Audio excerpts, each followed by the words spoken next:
Hello? Yes, hello? Yes, please, can you bring Ashil to as panelist also? He's an interpreter.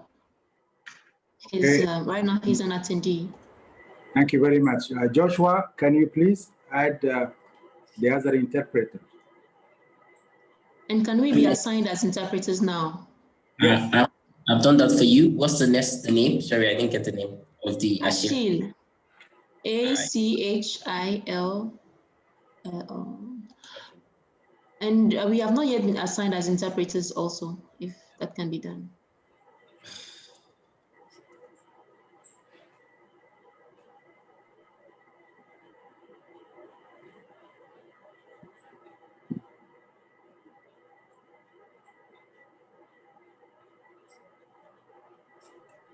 Hello, I was asked, okay, thank you.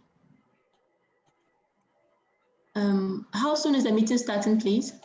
45.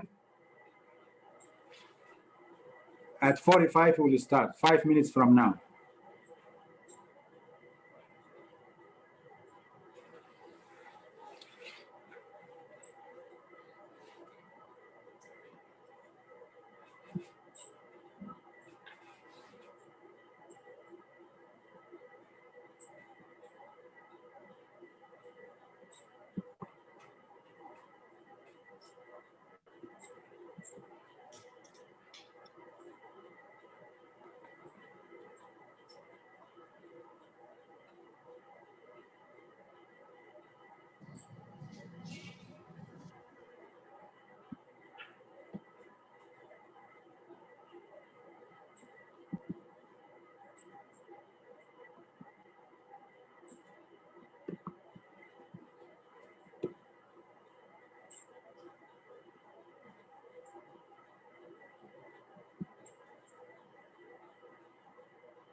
So Joshua, interpreters are fine now?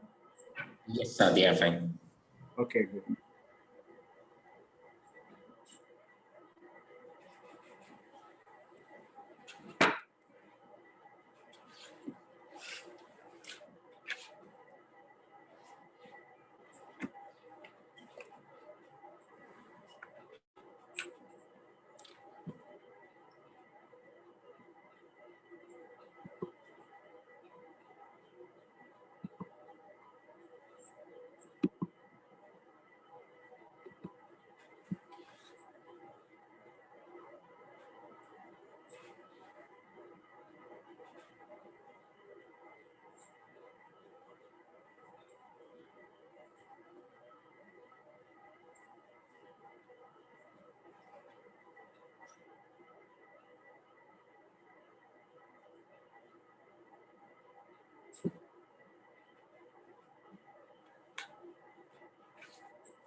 So Joshua, can we go live now?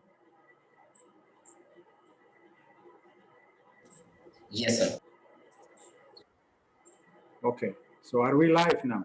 Just tell me when finished. Be good. Be live. We are live. Yes, sir. Okay, good afternoon. My name is Adil Suleiman. I'm a Senior Policy Officer with the African Union Commission and also leading the African IGF Secretariat with the help of Mr. Makan Fai. Your Excellency, Dr. Amani Abu Zaid, Commissioner of Infrastructure and Energy, and Her Excellency Ambassador Brigitte Markison, Head of EU Delegation to the African Union Commission, His Excellency John Paul Adam, currently Director for Technology, Climate Change and Natural Resources, Mr. Shangatai Masingo, the Head of UN IGF Secretariat. By the way, I'm famous for torturing names. I humbly ask for your indulgence if you are the recipient of name torture. Excellencies, ladies and gentlemen, welcome to the 9th African IGF, organized this year virtually under the auspices of the African Union Commission and the support of the United Nations Economic Commission for Africa. The African IGF serves to bring participants of various stakeholder groups from public and private sectors, civil society, academia, media, regional organizations to engage in discussion and dialogue on public policy issues related to the development of the Internet, with a view to share experience, best practices, and identify key challenges and priorities for Africa. Please join me to thank our partners, the European Union, for the partnership with the African Union on digital agenda, specifically on PRIDA project, IGFSA, ISOC, ICANN, APC, and AFRINIC. Without our partner support, this event would not have been possible. Thank you once again. The outbreak of COVID-19 pandemic made it impossible for us to meet physically this year, as we always do. With that being in mind, thanks to the internet, we are gathering virtually. The theme of this year's forum will be Unlocking Africa's Digital Opportunity During and Post-COVID-19. This event was preceded by two pre-events, namely the African School on Internet Governance and the African Youth IGF, both held on the 23rd and the 24th of November in that order. Without further ado, let us get started with this opening ceremony. We are very pleased and proud to have with us Mr. Shangatai Masingo, the head of UN IGF Secretariat. Mr. Shangatai, please take the floor. Thank you very much. Distinguished delegates, ladies and gentlemen, it is a pleasure to join you today and thank you for inviting me on the occasion of the 9th African Annual Internet Governance Forum. I wish we could meet in person, but given the extraordinary circumstances we are all living in, I cannot. It is worth every compliment and thanks to all of you for keeping the IGF momentum active and ongoing. Moreover, it has never been more essential to discuss internet governance. The ongoing pandemic has demonstrated for us all that digital is the pillar of the new normal. making it necessary to invest in personal digital literacy, stable connection, and reliable devices so that all can enjoy its advantages. With more people connecting and using the internet, the dangers and vulnerabilities of the internet have also been highlighted. The pandemic made much more visible the digital divides that exist between those connected and unconnected. We need to continue cooperating across all sectors to put in place effective normative frameworks for meaningful connecting of everybody. The IGF is our space to do that, and we need to continue improving it. As the United Nations Secretary General said during the IGF 2020, the forum needs to be a place where governments, the private sector, technical experts, and civil society from all parts of the world can come together, share ideas, debate solutions, and agree on common standards and principles. The national and regional IGFs are what makes the IGF powerful. People-led processes for better online development for all. The internet already has proven itself as an accelerator of the Sustainable Development Goals. This has been recognized by everyone at the IGF, including the parliamentarians during their dedicated session. In this context, fair and transparent data utilization and new emerging technologies have already placed their transformative stamp in many parts of the world. We need to invest efforts in achieving equality and equity in the online world. Global investment in developing countries, particularly least developed countries and small island developing states, is critical. Without a doubt, our generation will not solve all internet-related issues. The youth of tomorrow are our tomorrow's experts and leaders. We need to invest in equipping these populations with skills and knowledge today to ensure we are quicker in responding to the continuously developing cyber issues. Otherwise, we will be standing behind the technological development. It is important that youth voices are heard on all levels, and I thank the African IGF for supporting the Youth African IGF that yesterday provided excellent perspective on internet governance. We at the IGF Secretariat and at UNDESA look forward to working with you in 2021 and beyond on youth, on implementing the United Nations Secretary General's roadmap, on digital cooperation and its 8 key areas of focus, and on internet governance in general. With gratitude to the members of the African Multi-Stakeholder Advisory Group and the African IGF Secretariat, I wish you all the best for the African IGF 2020 deliberations. Africa has a lot to contribute and look forward to your contribution to the global discourse. I thank you. Thank you very much, Shangatai. I think Shangatai and I, the first time we met, if you remember Shangatai in Abuja 2014, we were sitting on the same table. We were ready to give our remarks at the 3rd African IGF. Shangatai has been a supporter of the African IGF, and as you said, digital is the new normal. So this is something that we are proud of, and we are trying through BRIDA very hard to fix our processes so that in the future you have more meaningful participation from Africans during the global IGF. Thank you very much, Shangatai. Thank you. No, thank you. Now we go to His Excellency John Paul Adam, currently the Director of Technology, Climate Change, and Natural Resource Management. He's going to address us through a recording. Please, can we have the recording for His Excellency John Paul Adam?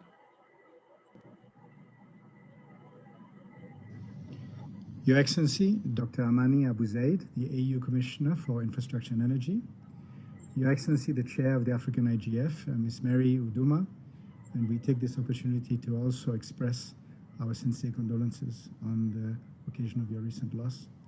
Your Excellency, the distinguished representative of the European Union, good morning, good afternoon, Excellencies, and distinguished ladies and gentlemen.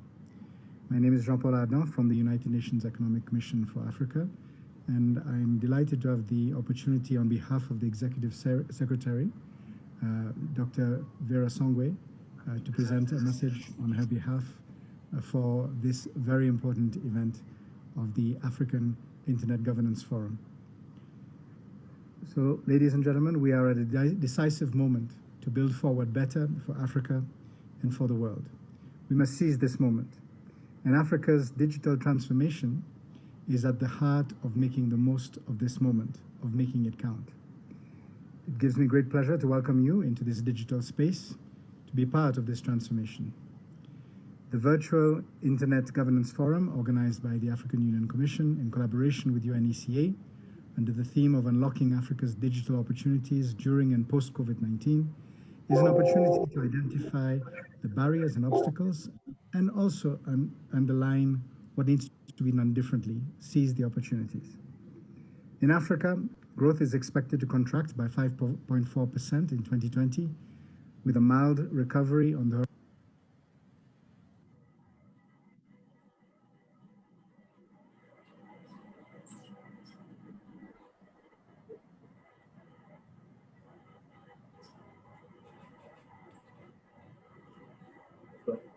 We seem to have a technical glitch.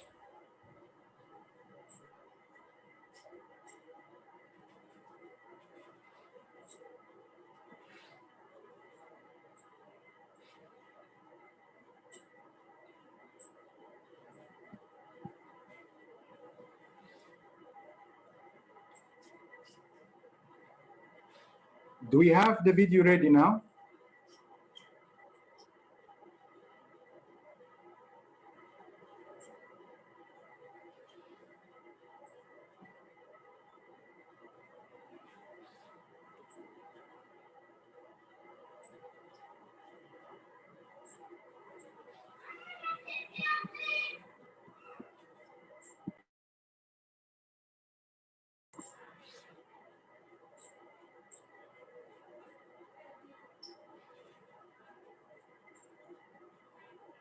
Hello? Hello? Can we start again? Yes, can you stop it, please, and you go to the next one? Okay. You So, have an issue. Yes. so apparently we have a technical glitch, and we can now get also a recording from Her Excellency Ambassador Bridget Markusen, the head of EU delegation to the African Union Commission. Please, we can get the recording going. Thank you very much. Distinguished representatives of your respective institutions, all protocol observed. Dear colleagues and partners, ladies and gentlemen, good afternoon to all of you wherever you are. It is a real honor and pleasure for me to deliver these opening remarks on behalf of the European Union in the scope of this virtual 9th edition of the African Internet Governance Forum. I think every one of you who knows the European Union and our partnership with the African Union is fully aware that our cooperation on digital transformation is a top priority. It has been emphasized on many occasions since the last 2017 AU-EU summit in Abidjan. From the African Europe Alliance, which put in place in 2019 a dedicated digital economy task force, to the new European Comprehensive Strategy with Africa adopted in March earlier this year. Every high-level event between our two continents stressed the major importance of the cooperation on digital. It is widely recognized that digitalization is one of the most powerful tools for implementing the 2030 Agenda for Sustainable Development and Africa's Agenda 2063. We are also currently working on the preparations of our next 7 years budget from 2021 to 2027.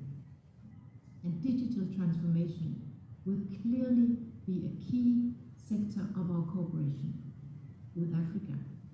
Our cooperation at the various levels, continental, regional, national, is already addressing pertinent areas such as access to affordable broadband, digital literacy and skills, or e-services and digital economy.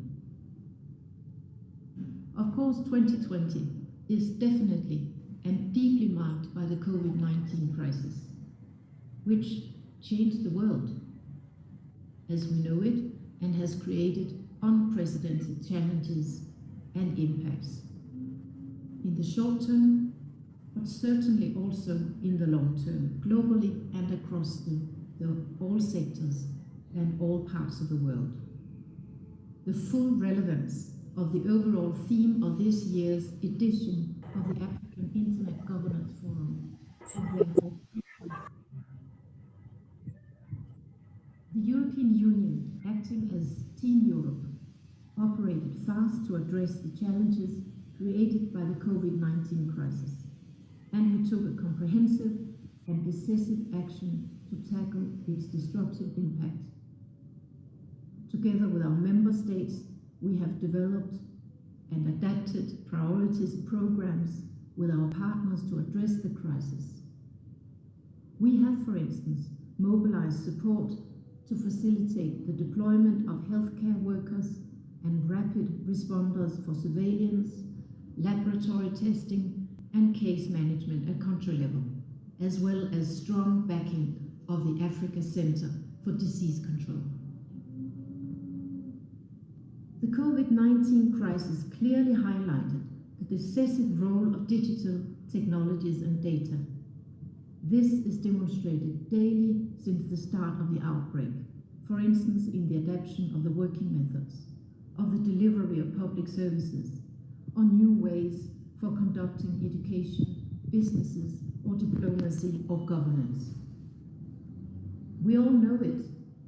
Digital technologies, however, also come with risks and challenges.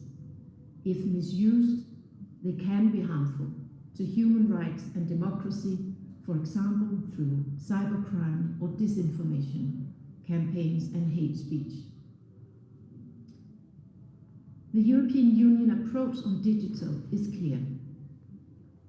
We pay particular attention to ensure a right-based approach to digital transformation, encompassing all human rights and freedoms, promoting democracy, governance, and the rule of law. Our human-centered approach clearly puts people at the core of technological developments and the use of digital technologies. We are also convinced that it's necessary for the internet governance debate to remain multi-stakeholder in nature and to ensure transparent and inclusive representation mechanisms. This is the approach we are promoting in fora such as the Global Internet Governance Forum or the Internet Corporation for Assigned Names and Numbers. It became clearer over time that the governance of internet critical infrastructures has huge geopolitical implications.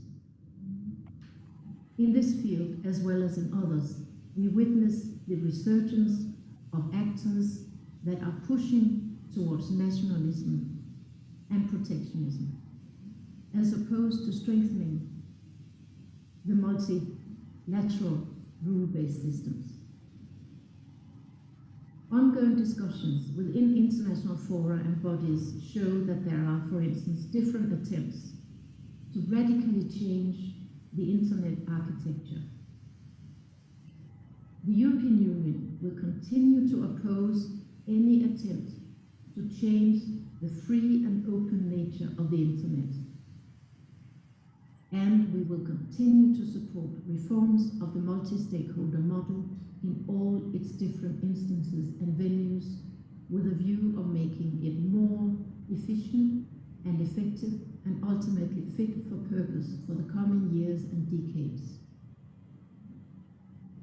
We also highly value the approach taken by the African Union and the principles promoted by the African Internet Governance Forum: open, multi-stakeholder, and transparent, among others. I therefore would like to finish my statement in commending the African Union Commission and the team of Her Excellency Commissioner for Infrastructure and Energy, Dr. Amina Zaid, for the excellent and continuous collaboration. I think all, or most of you, know about our joint flagship called PRIDA, which stands for Policy and Regulation Initiative for Digital Africa, and is a key supporter in the organization of such fora and exchanges at the various levels on the continent.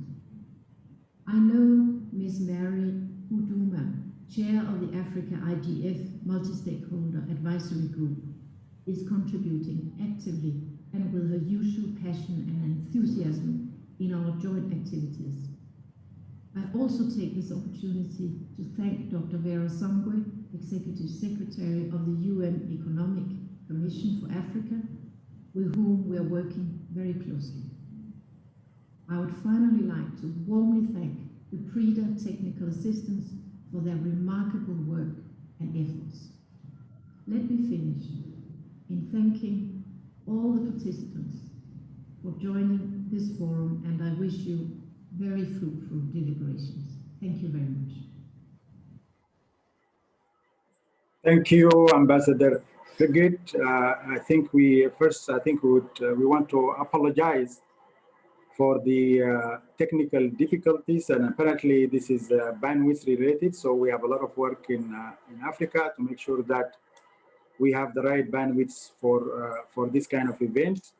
But I would like to thank the ambassador for confirming the European Union commitment to collaborate with the African Union on digital issues, and also for asserting the principle of internet governance that even the African Union as well is believing in. So this makes the two continents speak the same language, and we are very happy with the collaboration with the European Union. By the way, Ms. Mary Aduma could not be with us because unfortunately she lost her husband. And I think we take this opportunity to express our condolences to her and her family. So finally, I would like to introduce Her Excellency Dr. Amani Abu Zaid, Commissioner for Africa for Infrastructure and Energy. Dr. Amani Abu Zaid, all of you, you know her. She has been a strong advocate for digital transformation on the continent. Dr. Amani Abu Zaid, please take the floor. Good morning, everyone. As my colleague just said, my name is Amani Abu Zaid. I'm the African Union Commissioner for Infrastructure, Energy, and Tourism. Allow me at the outset to welcome all of you and to particularly recognize Mr. Chengetai Masango, Head of UN IGF Secretariat, Her Excellency Ambassador Birgitte Markussen, Head of European Union to the African Union, and Mr. Jean-Paul Lagan, the representative of Her Excellency Dr. Vera Songwe, and of course, all distinguished participants and our team, Mr. Mortar and Mr. Adel, and everyone who is helping organizing this event, not to mention, of course, our sponsors and the technical assistance we have been privileged to have throughout. We are meeting in a very critical time for the world, and meeting virtually, I think it kind of summarizes the situation where we are, but also the direction where we are going. COVID-19 or this crisis made it clear that digital transformation is not wishful thinking, is not a luxury, is not something that is going to happen. It is something that happened. This is our normal, and this is how we should very fast work to make sure that it works for us and not against us. The pandemic, as you know, has overwhelmed national health systems, disrupted world economy, and is predicted to reshape all sectors in the foreseeable future. And Africa is not exempt. Even though in Africa, every life, of course, as we know, every life counts, but even though the health toll in Africa was maybe less than other parts of the world, the impacts on our lives and economies and livelihoods has been and still are severe. And so we need to very fast rethink our development paths, rethink our development approaches in a way that ensures resilience and fast recovery, but better recovery as well. So that the scale and striking speed of the spread of COVID-19 maybe force policymakers to prioritize the containment and intensify the focus on immediate responses to prevent further losses, either of livelihoods or lives, by ramping up testing and progressively increasing life-saving technology and medical equipment. Government leaders still have the additional burden of developing strategies on the mitigation of the enormous economic and social disruptions. Certainly, the pandemic has prompted huge demand and placed tremendous stress for digital solutions and applications. As you probably know, the African Union, my colleague Adil said it, we have been advocating for digital transformation for several years now. And this has culminated last January 2020, with the adoption of the African Union Digital Transformation Strategy. I hide you not that until then, everyone was thinking of this strategy, something to work in 5 or 10 years. Little did we know, only 2 months later, COVID-19 hit, and now digital transformation is and should be pushed into the forefront of all the work that is currently doing, no matter what sector we are addressing. So whether it is agriculture, whether it's education, whether it's health, e-commerce, you name it, whatever the sector, I mean, it has to digitalize and very quickly in a way also that ensures, as I said, not only being online and being included, I mean, in a meaningful way, but also to promote regional integration in Africa. So interoperability is another aspect also of this digital transformation that we are advocating in Africa. We have under the digital transformation strategy, we have several components and several initiatives to streamline the various digital initiatives across the continent. The African ministers and communication of and ICT in Africa in their meeting early May this year approved the COVID-19 action plan, laying the foundation for African countries to collaborate on digital technologies solutions in the response of recovery. The action plan includes activities on statistics, visual dashboards, testing and contact tracing, and other mitigation measures.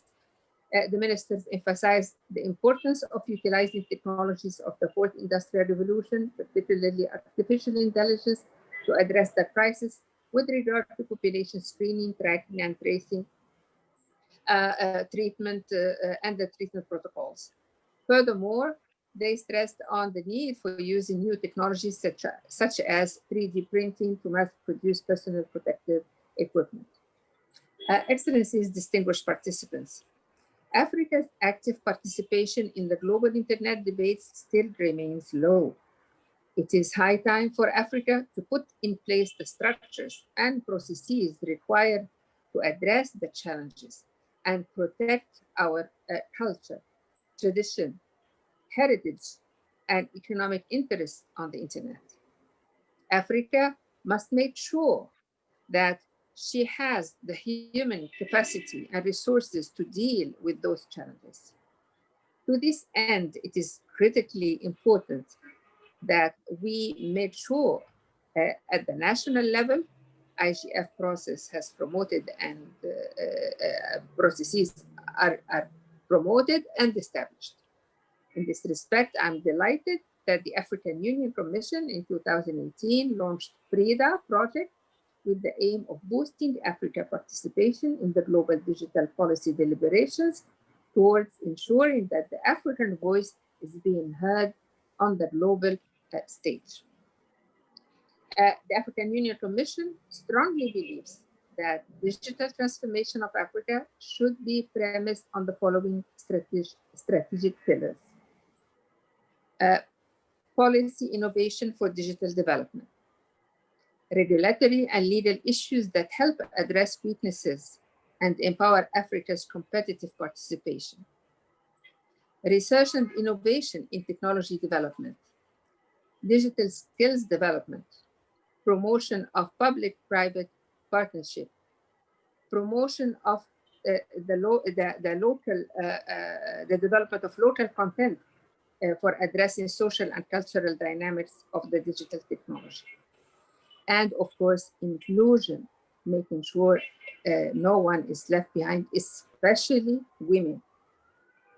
Furthermore, we must break the policy silos and achieve policy coherence at all stages of domestic and continental policy making. In this regard, the African Union Commission has taken steps to improve access, promote electronic transaction, combat cybercrime, enhancing Africa's participation in internet governance fora at the international level, and launching the .africa top-level domain .africa. Excellencies, ladies and gentlemen, the AUC, the African Union Commission, firmly trusts that the building of an Africa's economy society requires a secure cyberspace, an appropriate infrastructure, and efficient coordination. Multilingualism in cyberspace is a key concept to ensure cultural diversity and participation of all linguistic groups in the information society. We are inviting all stakeholders in this gathering to join with us and together develop ICT for the benefit of our economies, for the benefit of our people, and the benefit of our continent. That is what drives our action. This is what will eventually lead to the integration of Africa. And this is what's going to help us recover from this crisis and also ensure that we are resilient. To conclude, I would like to thank the women and men who made this event possible. You have done a great job. I would also like to express our gratitude to the forum sponsors for this contribution and support. And finally, I wish you all fruitful and constructive deliberations. Thank you very much, Your Excellency, for the inspiring speech. There are so many things to take from this speech. For the stakeholder present here, the digital transformation strategy for Africa is the top priority for the African Union and should be top priority for all stakeholders, as well as the Excellency emphasizing on the need to execute and implement PRIDA project so that we have active participation in the global processes, global IGA processes, so that African voice can be heard at the global level. So I think there's so much to decipher, but I would encourage everybody. I think we will make this video available so that if you want to listen to the speeches, so you will be able to listen to all these remarks when you have the time. So would like to thank Her Excellency for the speech. And please, before we conclude, we would like to take a group photo turn on your camera so that we have a group photo, please. Joshua, tell us when you are ready with the group photo.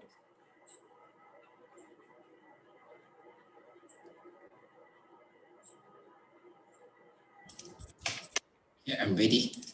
So please take more than one because we don't want to miss this opportunity.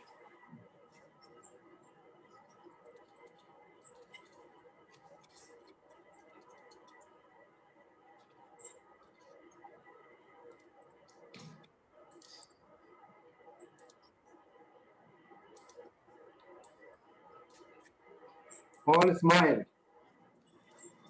Thank you so much, Amas. Done. Good. Thank you very much. Thank you, Your Excellency. Thank you, Shangatai, and all the speakers for this opportunity. I think this brings us to the end of the opening ceremony.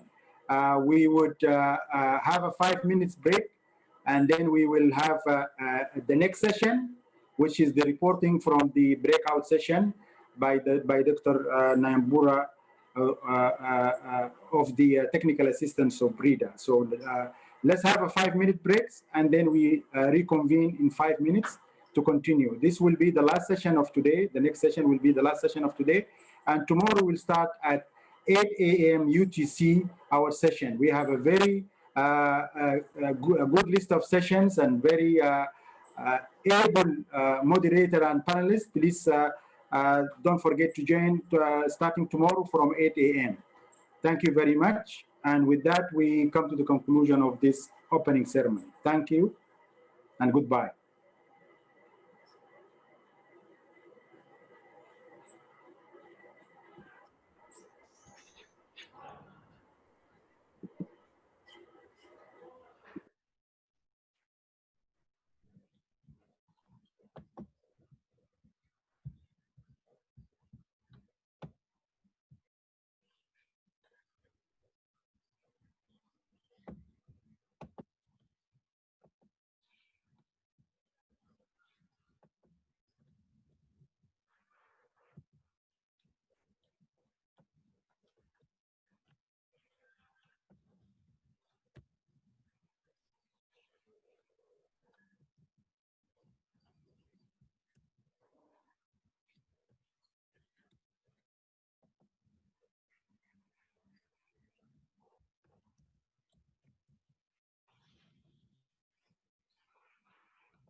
Nyambura, tell us when you are ready.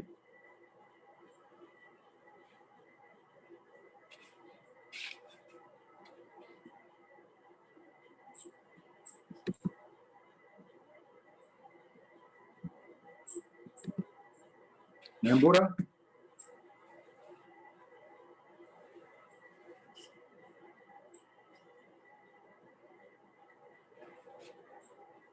Nyambura?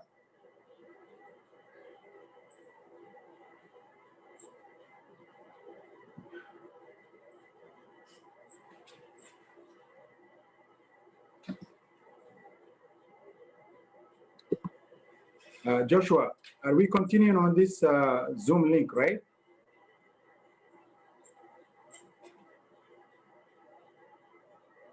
Joshua? Makan? Yes, I can hear you, sir. She's coming. She's coming. Yes, So no we are problem. continuing on the same link we are continuing, right? It is the same, yes. Okay, good.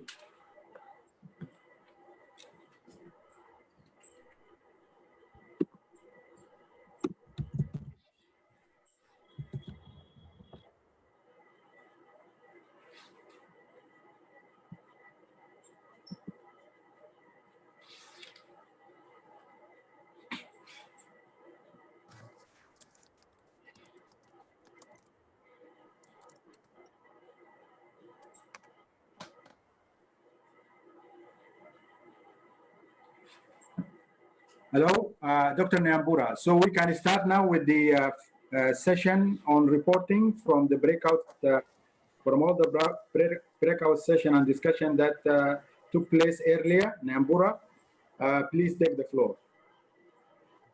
Thank you, Adil, and greetings to everyone. My name is Margaret Nyambura Ndongo, Technical Assistant to the Policy and Regulation Initiative for Digital Africa. And we are going to go through what we have been discussing the whole week. We really appreciate all your commitments starting from Monday up to today. We started these events on Monday with the African School of IG, which was very engaging and informative. We went on Tuesday where we had the African Youth IGF, again, quite impressive with the very high participation.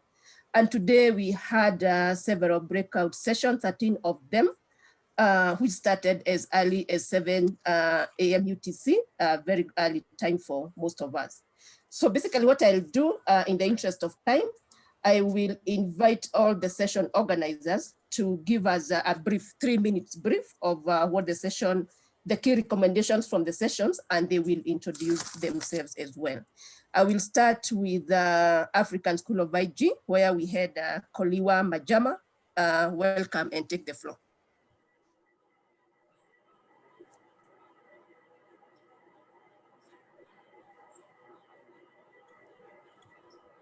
Koliwa Majama. Thank you, Nyambura, for that. I was just waiting for Tech to give me a heads up. So this year's African School of Internet Governance was divided into 2 tracks, where we had firstly the tracks specifically looking at 3 topics whose recommendations I'll give you. And then the second track was a reunion, bringing together alumni from the school and trainers under the PRIDA program. So the first session that we looked at was one presented by Alison Gilward, who's the Executive Director of Research ICT Africa, which looked at the 4th Industrial Revolution and its renewed focus for development. And I think in summary, what came out of it was that there's nothing inherent in the 4th Industrial Revolution technologies that will be necessary in resulting in economic growth, job creation, or empowerment of marginalized groups. And that, like all policy, it is dependent on a whole lot of strategies to accompany what we need as the continent to bridge the gaps. So obviously the issues discussed were digital inequality, the importance of internet governance with regards especially to the COVID-19 pandemic, and also increased focus on technology and technological advancements, especially when you're looking at the introduction of technologies that were intended for contact tracing and mobility monitoring during the pandemic. Also, there were issues around the lack of recognition of applying a human rights-based approach as we continue to see violations with respect to issues like internet shutdowns and mass surveillance. Also critical in this conversation were issues to do with the failure of a number of African countries to conclusively come up with digital data protection frameworks. So in terms of recommendations, the first one was obviously that at national level, there needs to be more equitable and inclusive social compact underpinning economic and social reconstruction of digital inclusion. And that's quite a mouthful, but not if you look at it against the African Continental Free Trade Movement and within the processes relating to global tax regimes, which have also got a potential of expanding activity. In the short term, we looked at one of the recommendations was coming up with effective implementation of what is actually known to work and not to work with regards policy experimentation or implementation. The second session looked at financial services for the poor in Africa, and particularly looking at whether mobile money is actually a solution. So that session really looked at mobile money and its role in financial inclusion, There was several debates around the infrastructure of mobile money beyond, the telecoms companies and the banks. We also looked at challenges and also the geopolitics, looking at the reality of mobile money not being controlled only within the region, but also the role of international actors, and in particular, China and the United States. In terms of recommendations that came up, firstly was the need to see political will for regional integration and harmonization of the mobile money regimes. The second was evolving and expanding demand in Africa. And I think this one really looked at the availability or access of the general public to technologies or mobile money services. Then there was also the development of financial infrastructure before we looked at, looking at issues to deal with increasing regulatory pressure or just transparency around the way that the sector is regulated. The last session then looked at 5G in Africa. And I think the big takeaway from this session was that despite its characteristics of enhanced mobile broadband, massive machine-to-machine communications, an increase in reliability and low latency, 5G does not actually offer, if our goal is the effective communication of people and their ability to access information and express themselves freely, that 5G does not actually provide that for us. And so the key issues that were discussed, obviously, were the issues of frequencies and uses of 5G, the drawbacks that it comes with, especially the issues to do with the amount of spectrum and infrastructure, such as base stations and expansion of fiber, and also the fact that there's also critical issues around the transfer of ownership of urban infrastructure. And therefore, the recommendations given that we were looking at the issues to do with particularly access to information and freedom of expression were that there are other options that are more affordable and appropriate in respect of connectivity. The first being the building out of terrestrial fiber lines. The second was expansion of Wi-Fi. The third being the lowering of 4G costs and options to do with open source, and also coming up with open standards. Thank you so much, Nyambura, and back to you. Thank you, Koliwe, for that very good summary. I choose not to summarize the summary. So I will have our next speaker, who was coordinating and quite active yesterday in the African Youth IGF, Keith Adera. Please take the floor.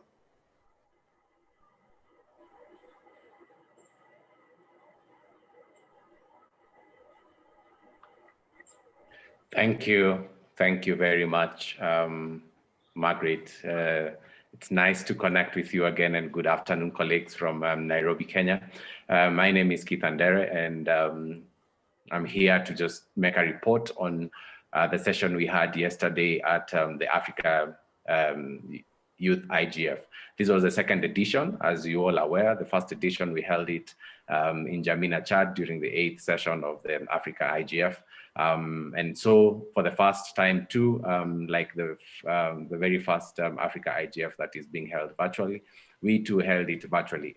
We had a high number of young people who expressed interest to join, over 150 of them expressed interest to join, but we only registered about 50% who confirmed to come, but the session was very interactive.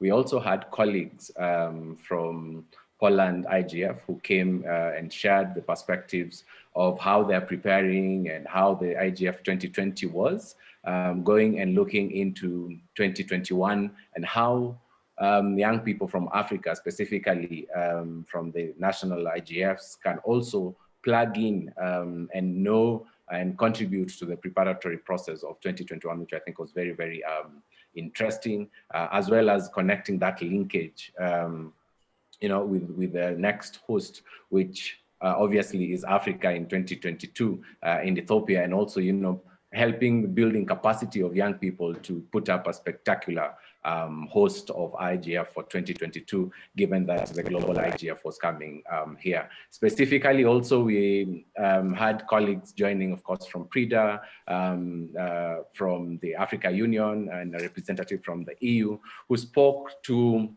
the key thing that was very strong from the messages that were developed, especially from the IGF 2020 and the previous edition that we talked about, collaboration to strengthen the institution of Youth IGF as a platform to complement other capacity building efforts, such as School of IGF and other fellowship programs that are geared to short-term fellowship and short-term capacity building elements, but also allowing and enabling IGF to be a platform to continue strengthen the capacity of young people to engage in policy issues. So there are a number of issues that were discussed, and very quickly, I'll just, for the interest of time, I'll look into the recommendation.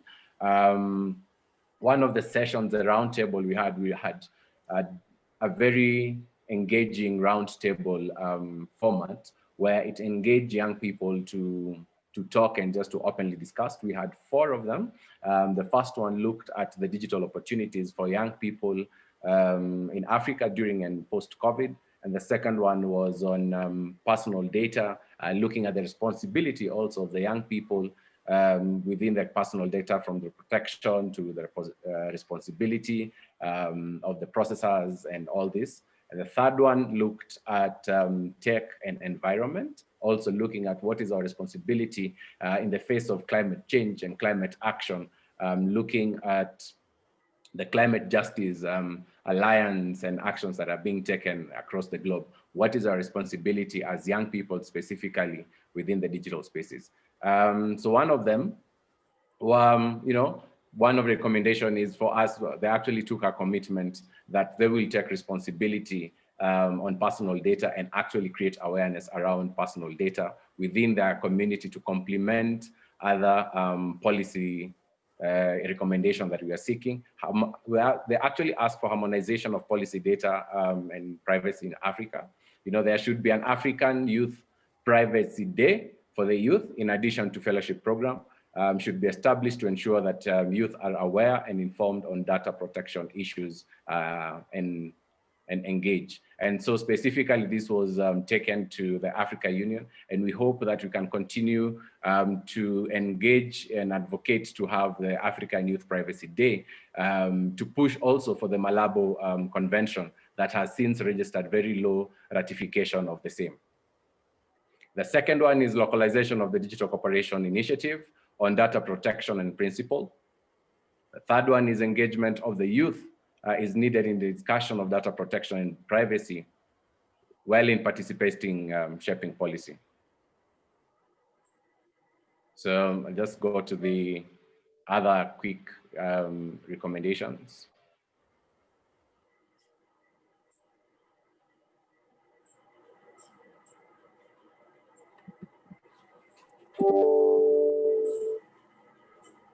Yes. So there's also a recommendation on organizing youth-focused workshop at national, regional, and continental IGF. Again, looking at strengthening the organization of youth structures. Recommendation to continue to work with PRIDA to engage and explore how best to work with African youth. Looking as a holistic ecosystem, specifically those within school, to build their capacity on issues such as online safety.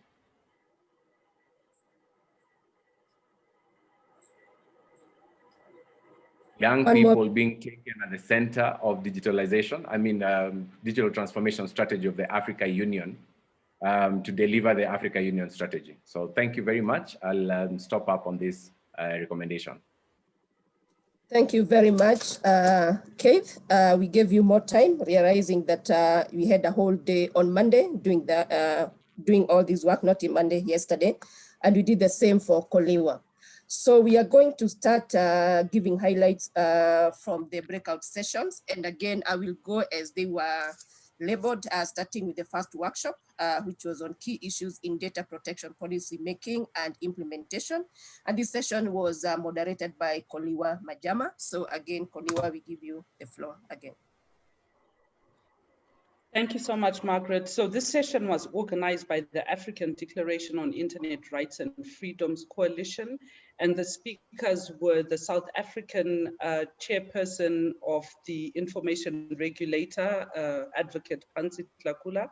There was a Mozilla fellow, Chennai chair, who was focusing on artificial intelligence, gender and privacy. And we also had a representative from the business community, Dumisani Ngala, from Telco Zimbabwe, who is the business development manager. The session began off with a presentation of the AFDEC Coalition's data protection toolkit that was looking at the need for a human rights-based approach in the application in the implementation and formulation of data protection policies. But in terms of the summary of all the lightning talks by the three speakers that I mentioned, were that policy and regulation require context-based implementation and assessment of current and future privacy and data protection laws, and that this could be complemented by collaboration between civil society, business, the legal community, and other stakeholders. In terms of the recommendations, the first recommendations to policy makers and regulators were, like I said, the context-based implementation and assessment of current and future data privacy and protection laws, the building of capacity of policymakers and the relevant authority, and also this would have to be context-based, especially when looking at possibility of the lows of awareness of policymakers in understanding issues relating to data protection. The second one was relating to breaking down the silos of governance or the political administrations that we live with daily in our respective countries, and that there is need for policy approaches that apply a holistic approach to governance instead of governance in silos where a specific ministry is responsible for information regulation, but also where it is critical for all ministries to now recognize the technical impacts of the different aspects of industry, general life communication, and also social welfare. In terms of the oversight bodies, again, there was emphasis, especially in terms of gender audits of the laws and artificial intelligence initiatives that are being implemented, especially when you look at the current COVID-19 pandemic. And that also looking at oversight bodies in respect of particularly the data protection authorities is that they must be able to conduct hearings, to have rights to search, and also issue sanctions or guidelines to institutions that may be collecting data. In terms of civil society, the recommendations were that there's need for collaborative participation in future policy and regulatory design, as this will be important in ensuring context relevant approaches, and that civil society as well as other stakeholders should be aware of policy engagement processes and be able to make submissions to those policy processes based also on their monitoring. There was also a call from Advocate Tlakula for the need for civil society to increase its awareness raising initiatives where people would actually understand the implications of using some of these technologies, but as well as the shared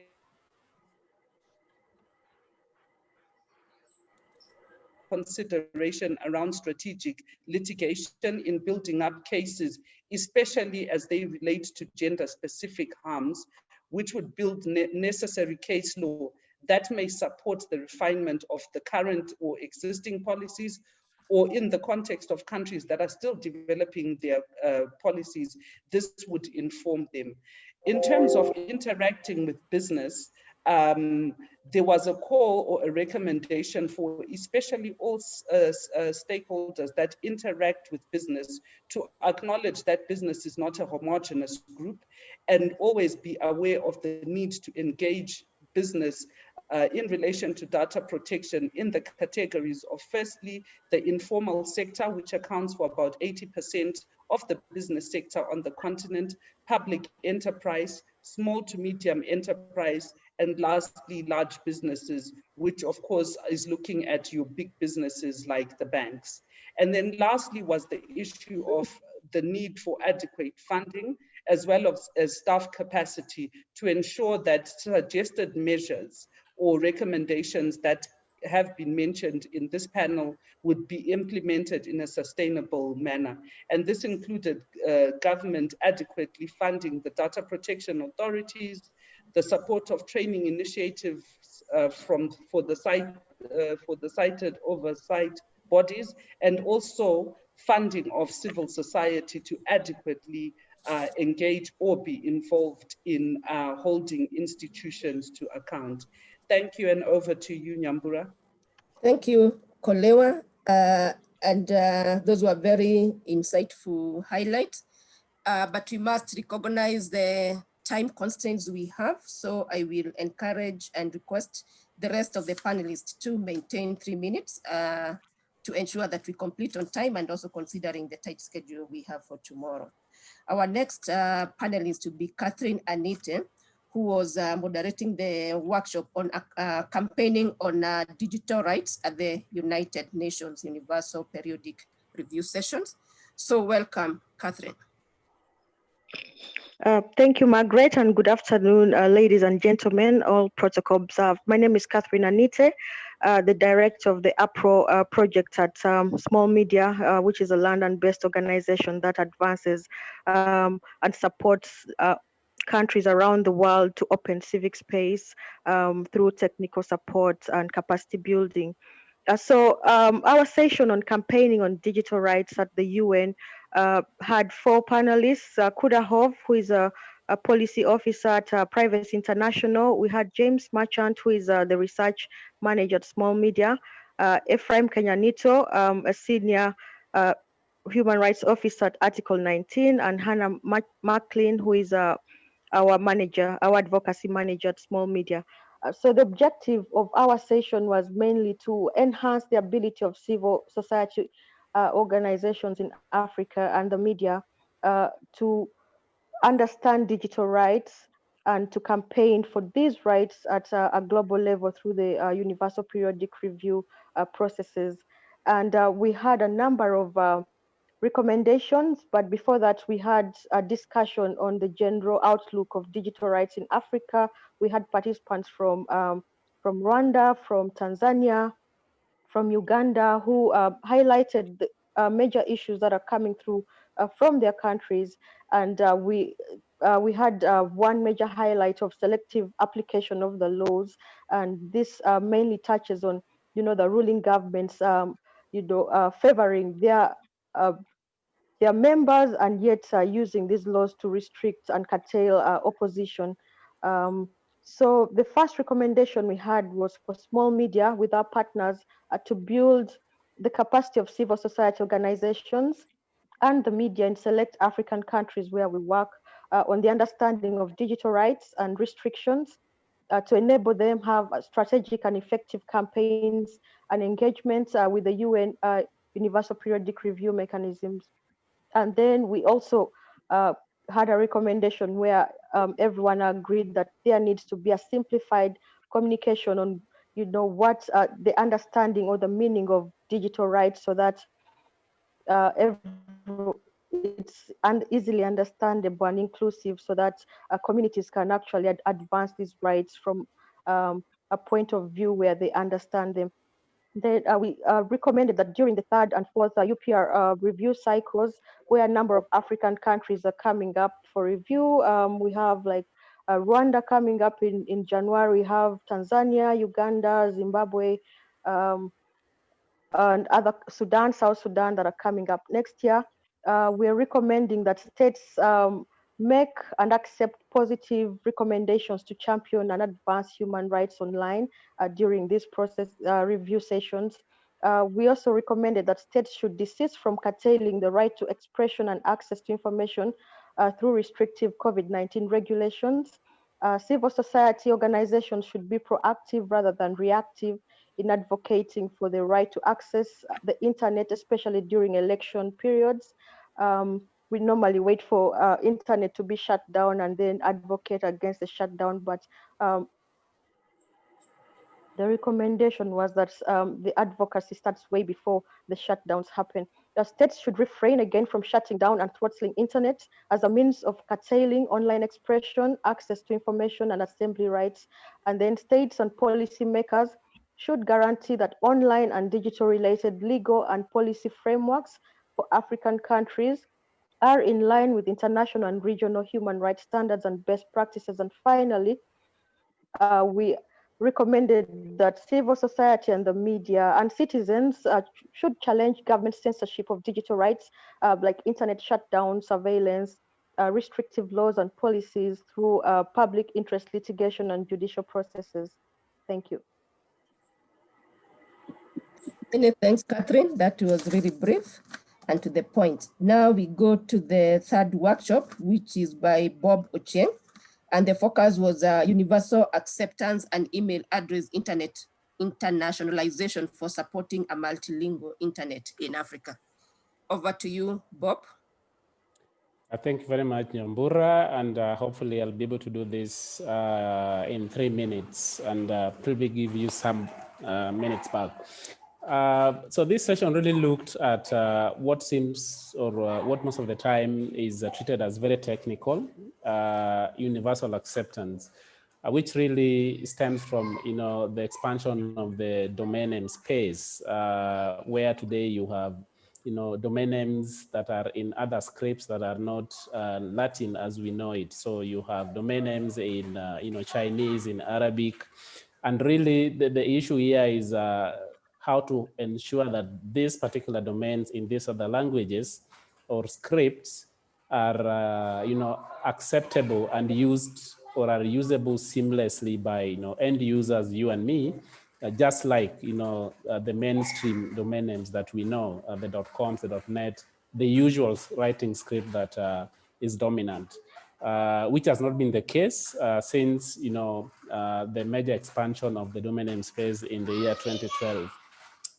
Now, in tandem with that is the emails part. So as you realize today, these domain names are not only in different languages or different writing scripts, but they are also longer. So you have a domain name, for example, what we understand best here is a domain name like .africa, which is not the typical 3-letter domains that we know, like .com, .net, .info.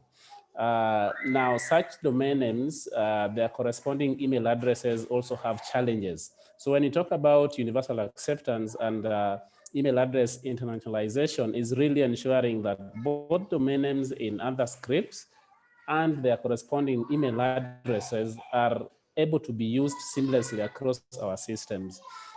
To help us deliver this particular session was 3 panelists, led by Mohamed El Bashir, who is the UA program manager from ICANN.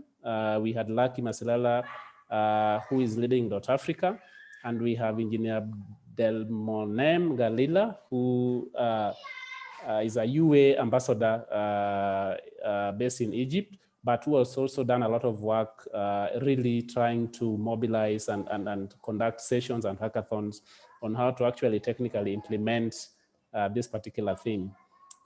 So largely from the presentations, it was really to clarify the concept itself. What is UA? Why is it important? And especially in the context of Africa, where our diversity extends to our languages, actually. So we need, including domain names, to really be able to be accessible in local languages and hence promote local content and ensure that a lot more, part of the African population can, consume the internet in their respective languages.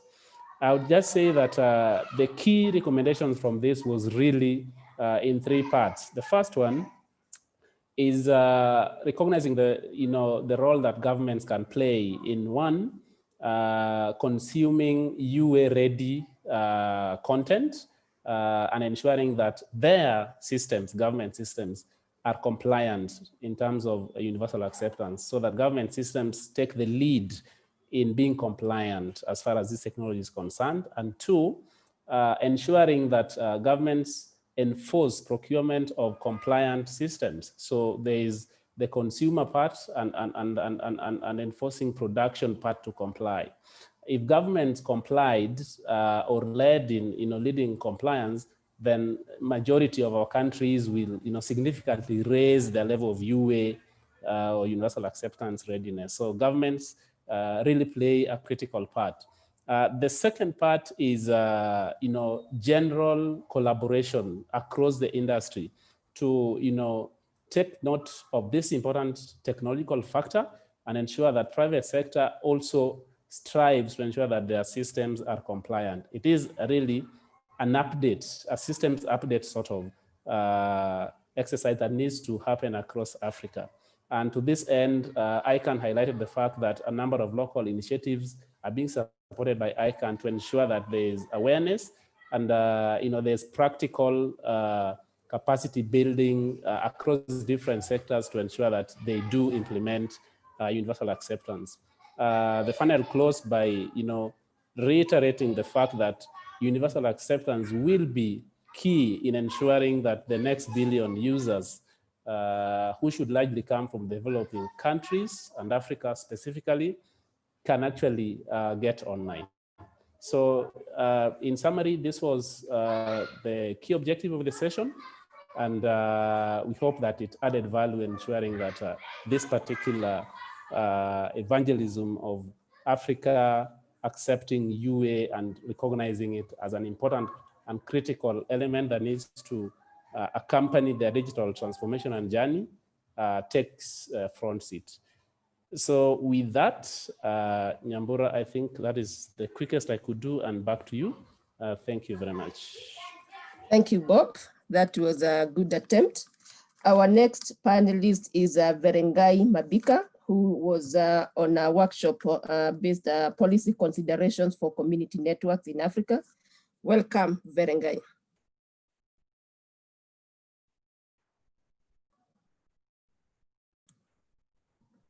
Do we have Verengai in the room? Just do a quick.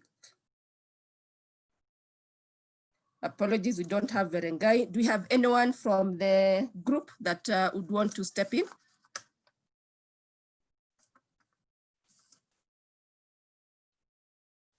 That is fine. So we will move to the next session, which was workshop number 5 that focused on security of digital products and services, a development perspective. And this is from Vlada of Diplo Foundation. Welcome, Vlada. Thank you, Margaret. And it's a pleasure being you, even though virtually in Africa again for a while.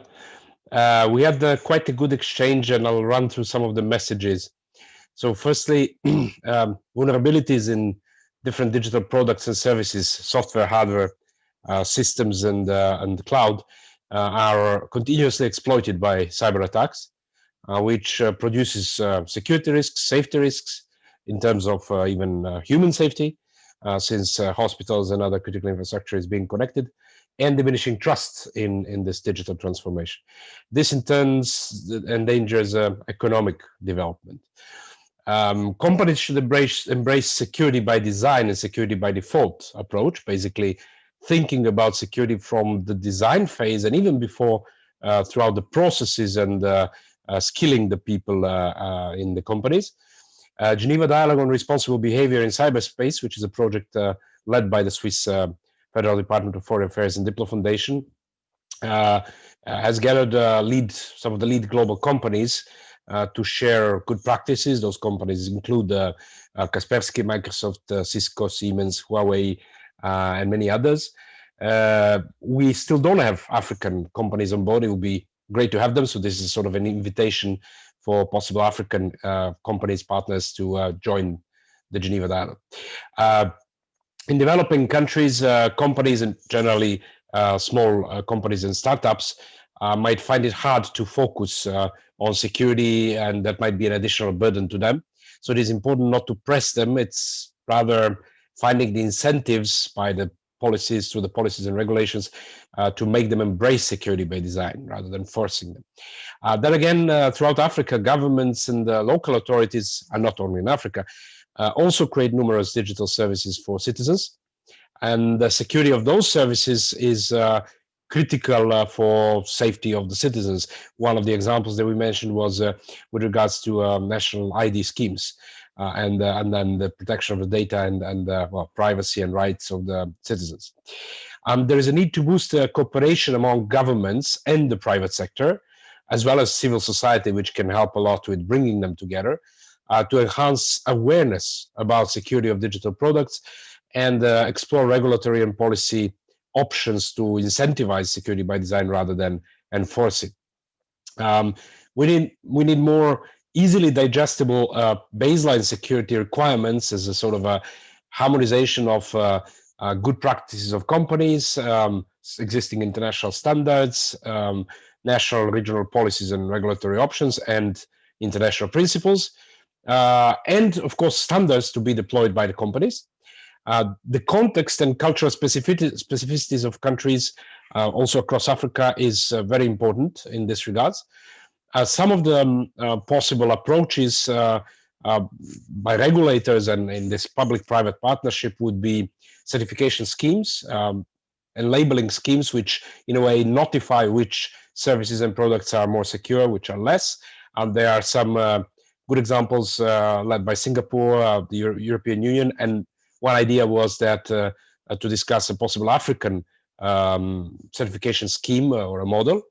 And finally, capacity building was again one of the main concepts or terms, buzzwords mentioned. We agreed that it will be crucial for security of digital products to enhance capacity building. That means for companies to be able to embrace security by design and in a way be more competitive, but also for the governments and the regulators. Well, efforts and good practices by bigger companies, such as those we had Kaspersky today with us, but there are many other global companies and also bigger African companies, which are certainly already embracing security by design. So the support of these big companies could be very important to move forward and raise awareness among the governments, their peers, and even users. And last but not the least, the Geneva Dialogue will, as a global initiative, will focus more on baseline requirements and capacity building in 2021. And we look forward to having more of the African participation and companies on board. Back to you, Margaret. Thank you. Many thanks, Vlada. Our workshop number six was on blockages and bottlenecks in digital government pipelines in Africa. And this is by Alexi Cominos from Research ICT Africa. Welcome, Alex. Hi, thank you all, and thanks for the opportunity to discuss this important issue. So Research ICT Africa organized a session on e-government services in Africa, blockages and bottlenecks in the digital government pipelines.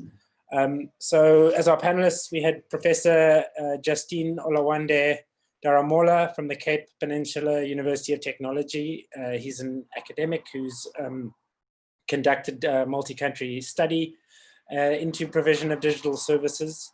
We had Sizwe Snail speaking in his personal capacity. He's a information lawyer, and he is a part-time member of the information regulator.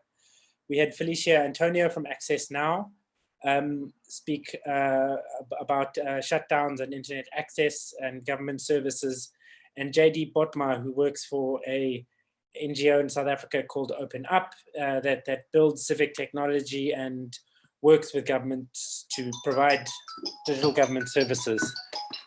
I apologize for this.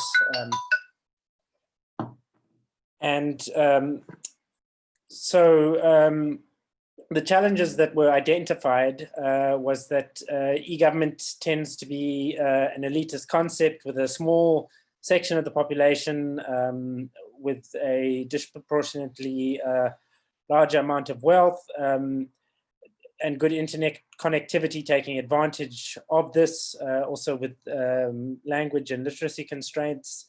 A lack of supporting ICT infrastructure was also identified, and the need for investment in this infrastructure. Levels of literacy were challenges. There are cultural challenges in terms of inertia to change, which happen with all organizations when it comes to technology, especially with governments who can't just, don't have a business cycle where they can just invest in new infrastructure as regularly. Privacy and security were very important, and you know, although in some instances data protection applies a bit differently to digital services, we found that it's a misnomer to overlook privacy and security, and that it's critically essential in developing these services.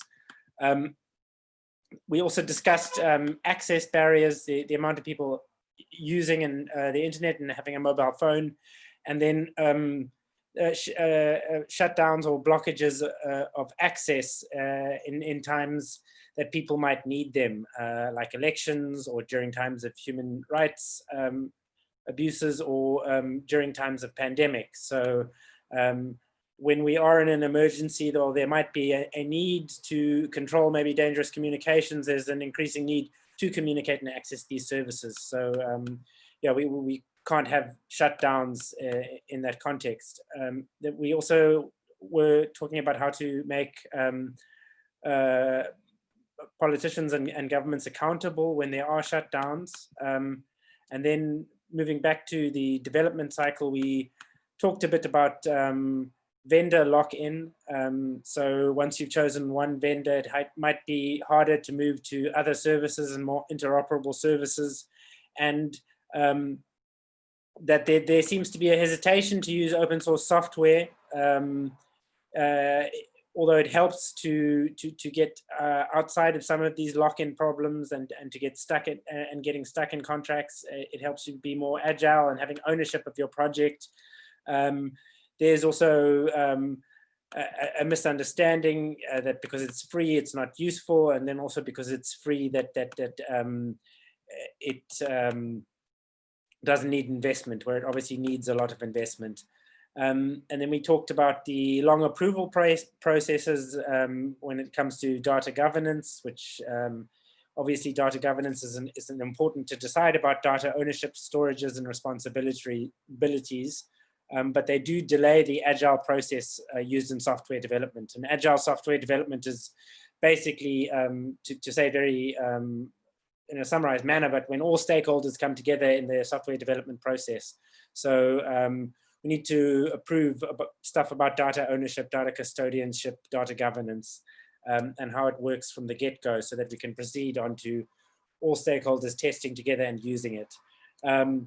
Then language has been mentioned, but we discussed language. We also discussed zero rating, whether zero rating would increase government services, would it increase participation? The recommendations we came to were firstly that although we have the Malabo Convention, we need to develop an African data protection norm, an African data protection cybersecurity, an African cybersecurity principles for data protection and the provision of government services based on internationally acceptable principles.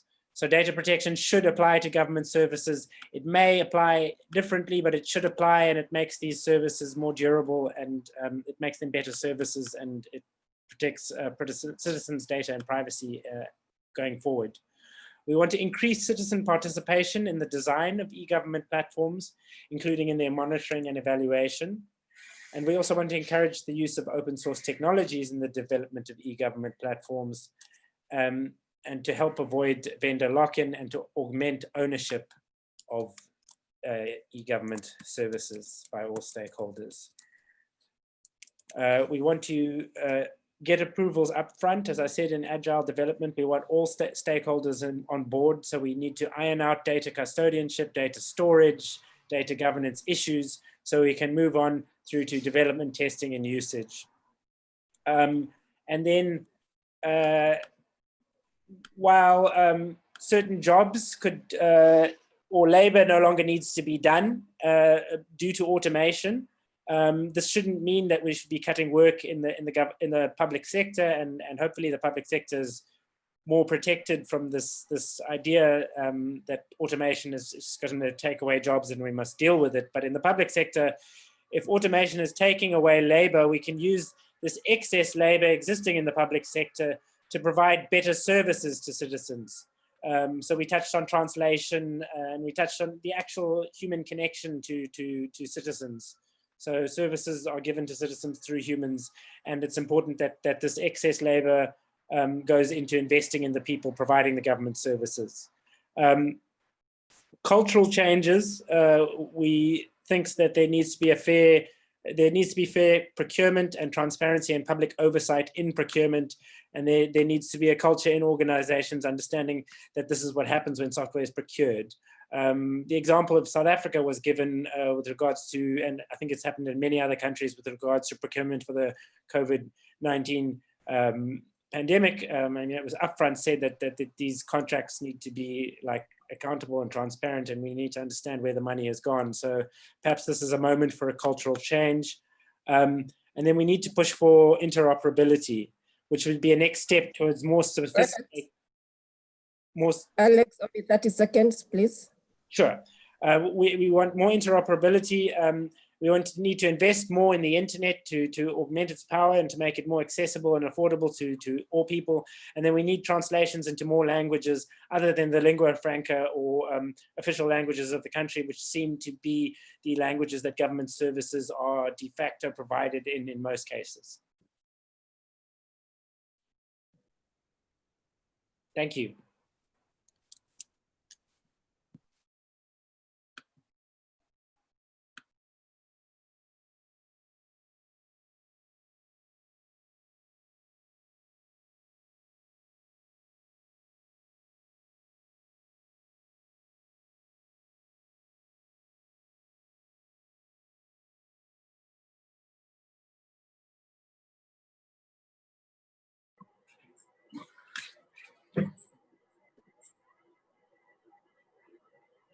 Thank you, Alex, for those highlights.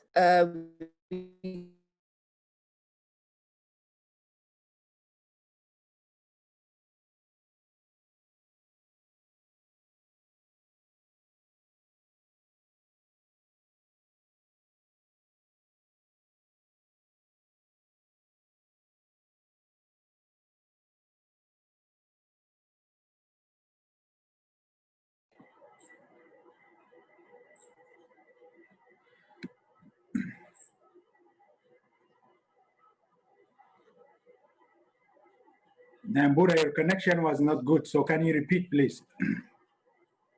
My apologies for that. We had Alex who had just finished, and we were going to our eighth panelist, who is Christian Zihe, and the workshop topic was safe, stable, and reliable internet, digital rights of citizens. So we welcome Christian. Okay, thank you. Good afternoon, everyone. Since I'm Christian Zihe from IGF Cameroon. So since you did not specify in which language you will address the panel, I will present the recommendation in French, if you don't mind. Is it okay?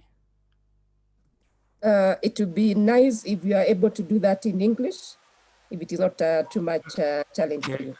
No problem. In fact, I prepared it too. But okay, so thank you once again. So the session today was organized by the IGF community in Cameroon. So the leading organization was Afro Leadership, and the session was co-moderated by the civil society and the government on the topic stable, safe, reliable internet, digital right for citizens. So we had roughly 3 presentations. First one was based on the internet, the credibility and stability in order to have the technology for all. And the second one was based on the law and regulation, not in the sub-region, and the digital right as well. So we had roughly 3 panelists, one Tijani Mahama from the IGF chat, Mr. Stephanie Fa, a legal affairs officer at Matrix Telecom, and Mr. Charlie Masiangunu, who is the coordinator of Afro Leadership. So basically, we spoke about the right to privacy, the law and regulation, especially in our various countries, the respect to the net neutrality to ensure good and reliable internet. and also the digital right aspect. So in terms of recommendation, we had 3 major recommendations addressed to the AU, ACA, ITU, the government, and the last one was for the civil society and academia. First of all, for the AU, ACA, and ITU, we said it should be good to set up a sub-regional and regional internet observatory in order to assess the respect of the right of citizen, the digital right of citizen. So in view of that, we also need to encourage the establishment of strong and responsible consumer network. I mean, with regard to IT tools in our various countries and even sub-regional arena in order to advocate for quality and good price ratio. I mean, fair game, so that those who are providing these services be fair. So we also provide the support to support government in the implementation of law regarding to protection of citizen, though with regard the abuse of the dominant player. We also have the promotion of the inclusiveness in the IGF with regard to multilingualism, because we encourage the use of at least the 6 languages used by the United Nations. So with regard to the recommendation addressed to the government, we said government should simplify regulation and put in place some system like incentive ascension in order to make more effective the prosecution of offenses that are committed online by maybe administrative agent and otherwise, because if we go through the normal process by the law, it will take more time. So we also said we should define and implement public policy framework to take into account the multi-stakeholder approach with regard to the appropriation of the entire community. We also said we should strengthen the trust and stability of the internet with regard to safety, quality, and security. Create a permanent consultation framework at the national, sub-regional level with regard to educate legislator, government on specific taxation regarding to digital activity. And we also said we need to guarantee the implementation of law to promote the extension of network in the area that are not covered in the regard to digital. Now, finally, to the civil society and the academia, we said it is fair and it will be good to attract more attention to attract more attention to for the civil society, and also in order to support governments in the implementation of successful initiative that can improve our ecosystem. Few cases were mentioned with regard to some of the legislation in our various regions and countries.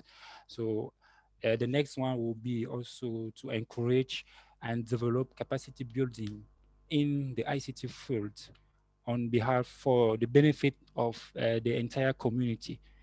Because if the community is not educated in the question of ICT, we may lack control of many things. Then lastly, last but not the least, from time to time, we need to organize campaign or forum like the virtual IGF, for instance, with the aim of raising awareness among industry players, key industry players, and also the population about the value of the internet, because we realize that according to the presentation, so many things are happening in the internet, and now it is the new normal. We need to cope and also create an awareness, even in the area where the unconnected people. So that's basically what was the summary of the session we had today. So with regard to that, I may say thank you.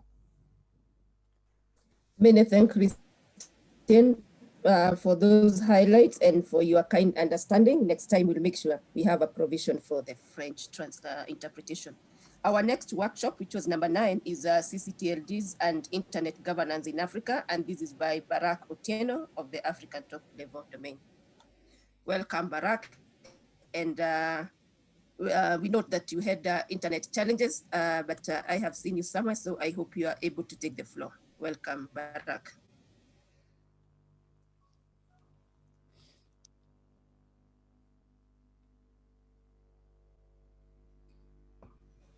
Yeah, thank you. Thank you very much, Dr. Nyambura, for giving me the floor.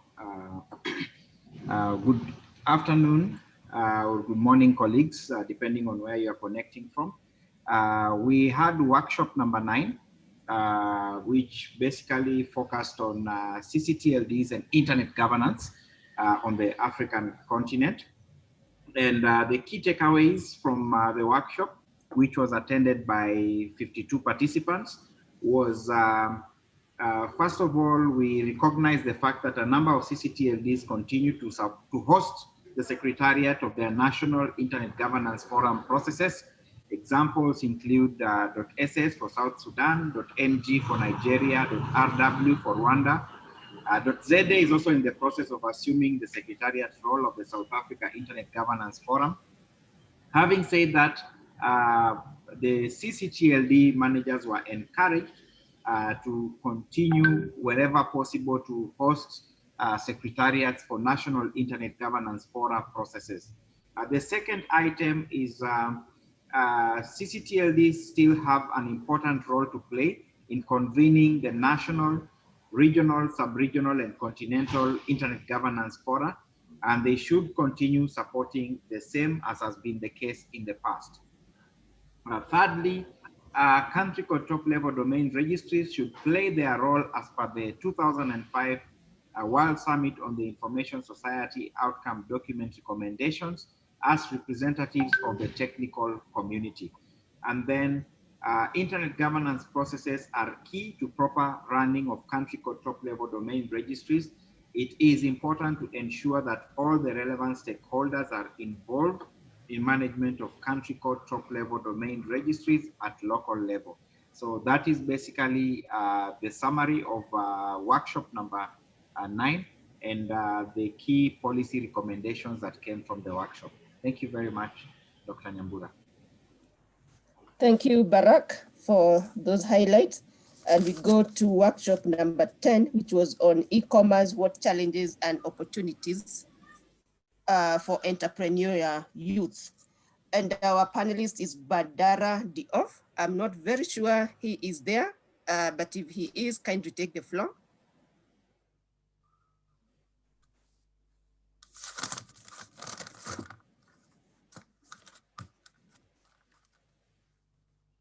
As we wait for him, we go to workshop number 11, which was the digital economy in Africa, possibilities and challenges. And this is by Mr. Hogo Dafala. Are you there with us? Or any member of that group that would want to give us a highlight of what happened in that particular workshop?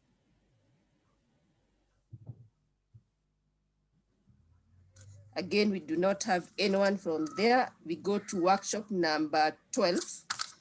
And number 12 was improving evidence-based internet policies, UNESCO's launch of IGF Dynamic Coalition on Internet Universality and presentation of national assessment. This is by UNESCO Zahan Hu. I hope I pronounced that well. So you are welcome, Hu. That's an easier choice for me. Thank you, Margaret, for giving me the floor. My name is Xian Hong, and representing UNESCO, we are very pleased to present this 6 African countries assessment of Internet Universality indicators at the African IGF. As I had hugely thank the organizer of African IGF, Mr. Maken Fan, this morning. Actually, we had consulted with African IGF stakeholders a few years ago in Egypt to start this process of developing these 303 indicators, which means to measure to what extent every national state to to respect 4 fundamental principles. Which are the 4 fundamental principles of internet universality? We call it ROAM, R-O-A-M, which means that all the countries, the internet governance, internet policies should respect human rights-based principle, is R, should be open, this O, should be accessible by all, and should also be driven by the multi-stakeholder participation. So this indicator is trying to operationalize those 4 broad international standards-based principle into practice.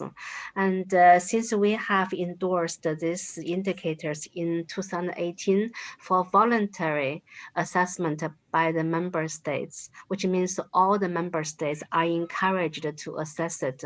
In the past 2 years, we have received a voluntary request from 21 countries, even more than that, because some of them are still in the pipeline to discuss with us about process. So far, we have been working with 21 countries across 5 continents, not only global south, but also the global north, including Germany, France, Serbia. They are also assessing the internet universality indicators, because the internet is a global challenge. It's a matter for both the north and south. And particularly, I like to compliment on the African countries. Among the 5 regions, we are really having the most numbers of African countries who have volunteered to conduct this assessment. There's a total of 8 countries, actually, from the African continent, and 2 from the North African, also the Arab region, which are Tunisia and Sudan. And then we have 6 from Africa, which are Benin, Senegal, 2 Francophone countries, and also Kenya, Ghana, Niger, and Ethiopia.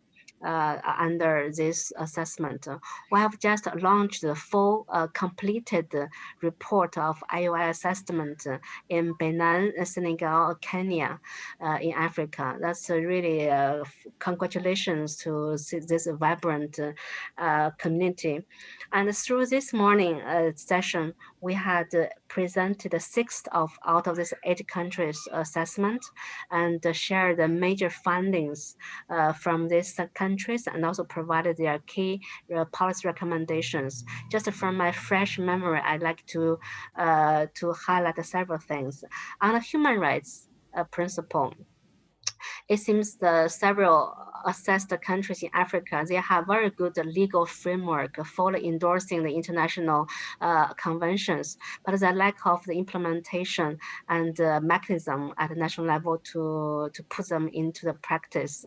The indicators also touch upon many other issues mentioned by the previous workshops, like internet shutdown, like the right to privacy, personal data protection, etc. It's a shared challenge, the general gap in many countries in Africa. Actually, to my point of view, it's a global challenge, not only in Africa. We have seen the same challenge of privacy in other continents, even in Europe. And second dimension, openness, open standard. It seems that the issues of net neutrality has resonated in several countries. The issue that the governments feel difficult to adopt those open standards in the policy. That's also an issue. Also, the internet fragmentation is being deepened on different levels.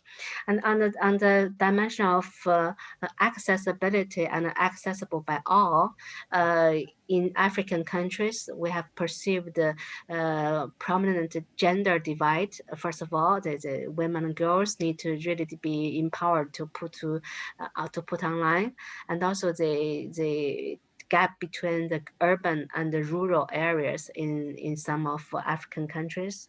But it seems many governments are already putting this as a priority in their national digital strategy. So that's number 3rd pillar principle, accessibility. And also for UNESCO, we also measure the media information literacy and digital competency as another soft dimension. And number 4 is a multi-stakeholder advisory, a multi-stakeholder approach. This one, I'm pleased to share that in most of the African countries, because you have this kind of multi-stakeholder mechanism like African IGF, you have a number of the national IGF at the national level. It seems this indicator is performing quite well in many of the assessed countries in Africa. So in the end, we have a few recommendations for the future. First is that we encourage all African countries, if you perceive there's a need and a relevance to put in assessment comprehensively of UNESCO's Internet universality indicators, please do express your interest to us. We will liaise with you and guide you through the methodology to make this national assessment contributing to your national Internet policy and digital transformation. And number 2, at the practical level, I was asked that how much budget and how long it can take for a national state in Africa to conduct such an assessment. I would say in the current 8 countries, basically it takes from 1 year to 18 months.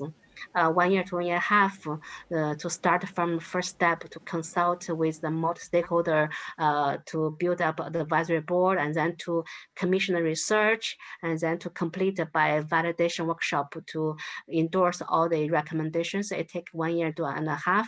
Now, budget-wise, it takes on average 25 to 35,000 US dollar.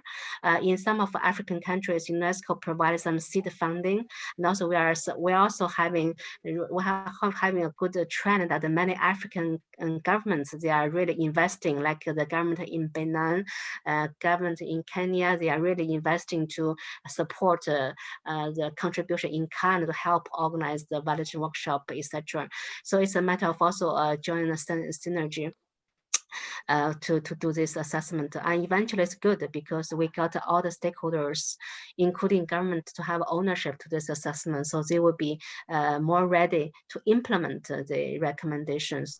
And the number 3 recommendation from our discussion is that for those completed countries like in Kenya, Benin, Senegal, they have already progressed to implement, put in practice some of the recommendations. For example, in Benin, they already had a national committee to look at those recommendations from this assessment to systematically deploy the policies improvement in the country. And also they also plan to do a follow-up assessment because internet policy and the development are so fast. They are going to do a follow-up assessment in 2 years. That's also what we recommend. Internet assessment is not once and for all, but it should be a rolling process. You assess now and you assess in a few years to see the improvement you have done to further identify the gaps. And lastly, they recommend, so this one is about that all countries will see that after assessment, to further liaising, mobilizing governments and the stakeholders, civil society, media, to put in place those assessment, those assessment and also recommendation are crucial. And number 4, we have to really support all stakeholders in all countries in Africa to move ahead with internet universality. Whether you wanted to do assessment or you want to share your experience with other countries, UNESCO has created IGF dynamic coalition on the IGF website. We are really asking and inviting warmly all of you to join us.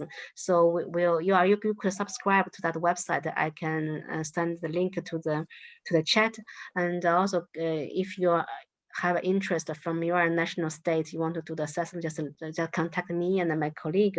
We can start the process.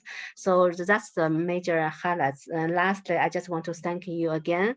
Thank African IGF again for accommodating our session in such a short notice. I'm impressed by the connection and technical capacity of African IGF. Basically, our session went very well, and no cutoff. It's the communication is world class, which make me more and more confident in bringing in and the potential of internet to empower the continent like Africa.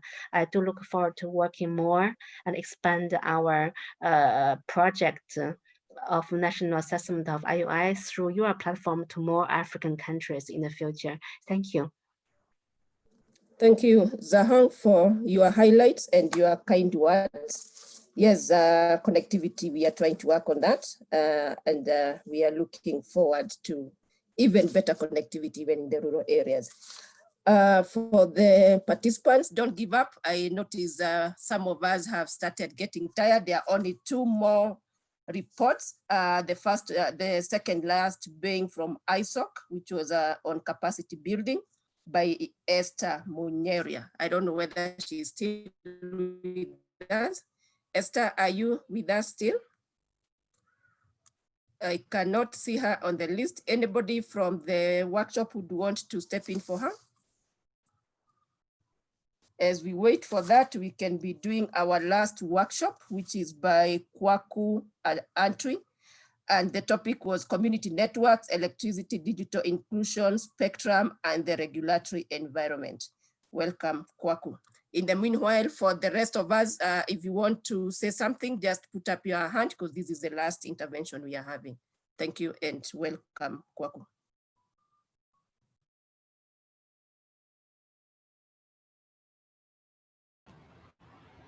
The mic is not activated, so it's unmuted.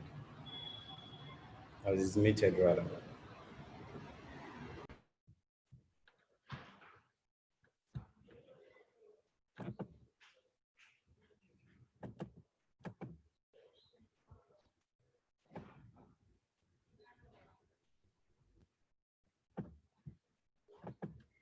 Joshua, are you there?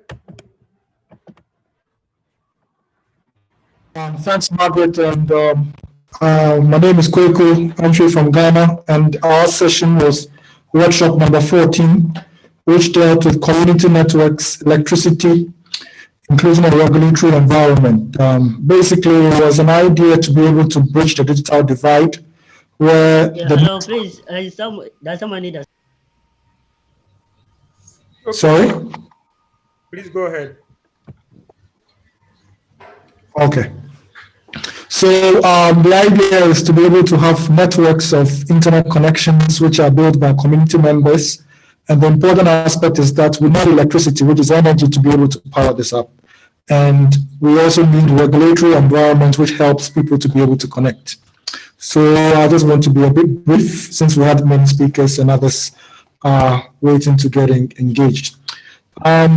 Basically, the challenges which were looked at were sustainability of these networks since they are community focused and financial implications, how to finance them, and which some people were not able to be able to finance. Secondly, is the community involvement, being able to onboard a community to be able to buy in and also to be able to utilize the community activities. And thirdly is the financial, is the spectrum, how to be able to engage the regulatory environment and how the regulators and the policymakers are able to put policies in place.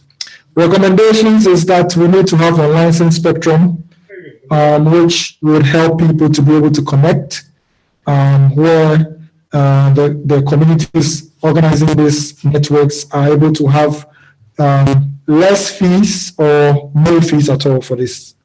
We also need to be able to look at the financing aspect of the universal service providers who are able to give financing options where they're able to support just the network, not just the network, but also the energy in terms of solar panels and other cheap or affordable energy solutions. Thirdly, we're also looking at interventions by government networks, especially those used by the electricity companies of the fiber optic networks, as well as national data networks where institutions and communities are able to connect at their last mile so that they provide connectivity approach. Most importantly, we're also supposed to bring on board financial institutions, bring on board the network institutions like the electricity organizations and the water organizations, as well as railway transportation networks, who are able to help with the connectivity issues and also help in the last mile connectivity. Thank you, Margaret. Thank you very much, Kwaku. And I think that is the last we are having for now, not unless there's anyone with a question, but I can't see any hands raised up. So I wish to thank you all, to thank all the panelists for taking time to prepare these notes and to organize the session. I also want to thank all of you participants for having waited until this particular time. I know the session started very early today, and we still have sessions tomorrow and on Friday, starting from tomorrow at 8:00 UTC. So from me, thank you very much. And I'll pass over to Adil. I don't know whether Adil, you're still there, just to all eyes Makane to just give a few highlights for tomorrow. Thank you very much and look forward to more interactions in the course of the day tomorrow. Bye. Thank you very much, Dr. Nyambura.